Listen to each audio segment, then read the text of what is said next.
കൂടുതലായിട്ട് നമ്മൾ കാണുന്ന ഒരു കണ്ടീഷനാണ് ഈ കേൾവിക്കുറവ്. നെർവ് ഡാമേജ് എവിടെ വേണമെങ്കിലും സംഭവിക്കാം. നമ്മുടെ കൈക്കാൽമേ ആവാം, നമ്മുടെ നടുവിൻ്റെ അവിടെ ആവാം, നമ്മുടെ തലയുടെ അവിടെ ആവാം, ചില ആൾക്കാർക്ക് ചെവിയുടെ അവിടെ ആവാം. ചെവിയുടെ അവിടുത്തെ നെർവ് ഡാമേജ് സംഭവിക്കുമ്പോൾ അതിൽ നിന്ന് സിഗ്നൽ വരുന്നില്ല.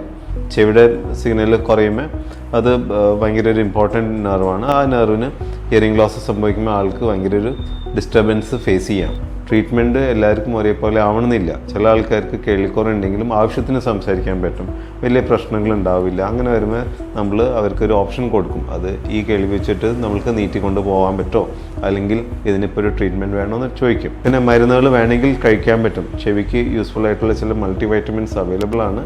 അത് വെച്ചിട്ട് എന്തെങ്കിലും ഇമ്പ്രൂവ്മെൻറ്റ് കാണാണെങ്കിൽ എക്സ്റ്റെൻഡ് ചെയ്യാം, അല്ലെങ്കിൽ ഇടയ്ക്കിടയ്ക്ക് അത് കഴിച്ചിട്ട് ആ നെർവ് വീക്ക്നെസ് വരുത്താതെ നോക്കാം. പിന്നെയുള്ള ഓപ്ഷൻസ് നമ്മുടെ മെഷീൻ വെക്കില്ല, അല്ലെങ്കിൽ ഹിയറിംഗ് എയ്ഡ്. അത് നമ്മുടെ പേഴ്സണൽ ഡിസിഷനാണ്, നമ്മൾക്കത് നോക്കാം. അപ്പോൾ എപ്പോഴും നമ്മൾ ആദ്യം തന്നെ അത് വാങ്ങണമെന്നില്ല, ഒരു ട്രയൽ വെച്ച് നോക്കാം. അത് വെച്ചിട്ട് താല്പര്യമുണ്ടോ, കേൾവി കൂടുതൽ വരുന്നുണ്ടോ, അത് വെച്ചിട്ട് മാനേജ് ചെയ്യാൻ പറ്റുന്നുണ്ടോ നമ്മൾ നോക്കാം. അതിനനുസരിച്ച് ഡിസിഷൻ എടുക്കാം.